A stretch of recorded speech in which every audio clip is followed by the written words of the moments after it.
Peculiar things going on at DC Comics this week. We saw a couple of announcements within the last few days, and I have a rumor, and this one is not from like an accountant or an accounting department.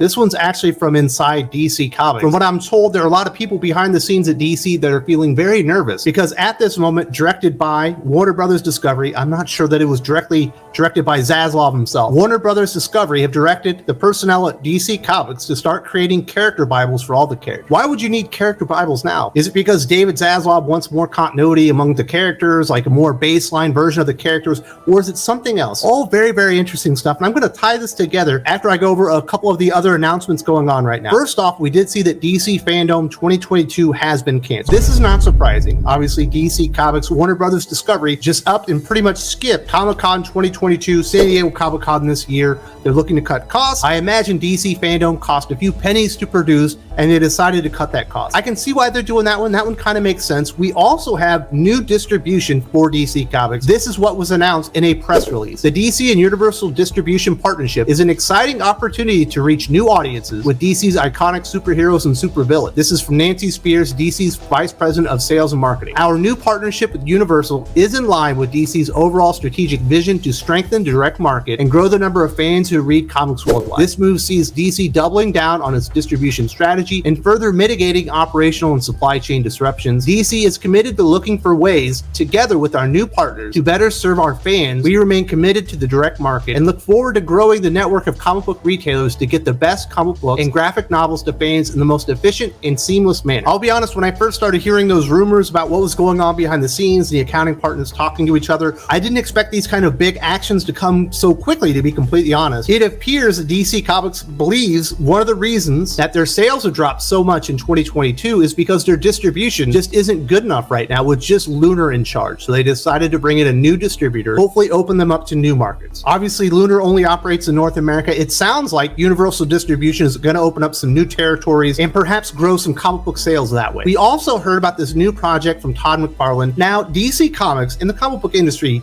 just in large, has oftentimes included a collectible comic book associated with a toy or something of that nature. Last week, McFarlane revealed another wave of Page Punchers collectibles, with the World of Injustice 2 making a return. It looks like the Scarlet Speedster is back this time with a brand new comic, as well as a 4-figure wave from DC Direct McFarlane. Flash is seemingly taking on the fury of Gorilla Grodd, Captain Cold, and Heatwave while getting help from Atom. Barry is getting new armored suit designs that will include the usual Speed Force running effects. This design is pretty fun and unique, and it will be a nice costume to show off in the Flash Museum. What's interesting to note is it appears that Todd McFarlane, McFarlane Toys, has some type of oversight and creative input into this comic book. It appears that it's being written by Tim Seeley with art by Scott Collins. What I believe that this comic book is basically created to bring these new character designs and costumes and stuff onto the market and support the comic book itself. So I imagine these are supporting Todd McFarlane's creative vision. We also know that Todd McFarlane and Greg Capullo are coming out with Batman and Spawn, and I bet DC is definitely expecting this to be the best-selling comic book released in all of 2022, hitting somewhere around like the 500,000 on its initial print run. Another thing that appears that it could be in response to the rumors that I was talking about, where they're starting to look at DC Comics' bottom line. Now, we talked earlier about the character Bible. Why would the character Bible be even important? A character Bible is something that goes hand in hand with licensors and licensees as an initial means of protecting the IP and the integrity of the characters moving forward. And from what I'm told, people behind the scenes at DC Comics are very worried about this, because it appears, it's certainly not set in stone, that they're making at least the initial steps, preparations to perhaps licensing off some of these DC Comics characters. As you might expect, a lot of these people think it might have something to do with Todd McFarlane. He's coming in, he's doing some original comic work to go with his Page Punchers, action figures. He's also got Batman Spawn coming up. Spawn is absolutely enormous right now. Todd McFarlane's profile, even in comic books, just gets bigger and bigger. There were talks, I think maybe a year or two ago, where a group of really rich like DC superfans had gotten together and talked about perhaps licensing out some DC characters. This is what I was told that absolutely happened, but the licensing cost, the licensing fee itself, presented by Warner Media, then associated with AT&T, was so astronomical, it was laughable. There were no actual negotiations associated with that conversation,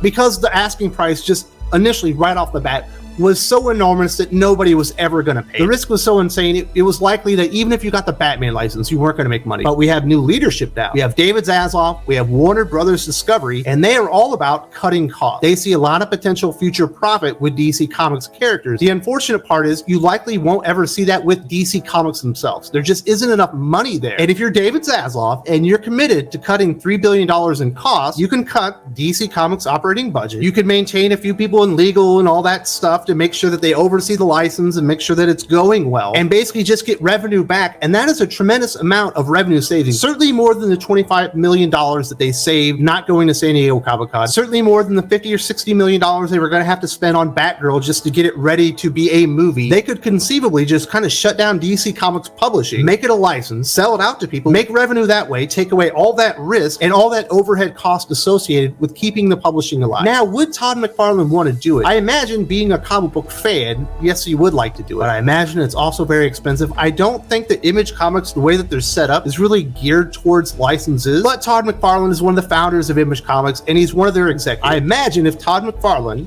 has the opportunity and he wants to take that kind of shot, maybe go out there and license Batman, Superman, or some of the other characters of Justice League, he can probably get it done because he has that type of power. This is all very interesting things going on. Why are DC Comics getting character Bibles ready at this moment in time? A lot of people in the comic book industry will tell you these things are absolutely associated with licensing deals. Does that mean it's set in stone and they're absolutely going to do it? I don't think so, but it certainly appears, to my eyes, they're absolutely exploring it this time. I'm not certain that these Todd McFarlane projects have anything to do with it, but it's certainly causing concern behind the scenes from DC employees, and they think that's likely what's happening. As I mentioned a bit earlier, there was some talk a couple of years ago that people were out there potentially looking at licensing out DC Comics characters, but the cost was really, really high. I actually had a conversation with my good friend Perch from Comics by Perch.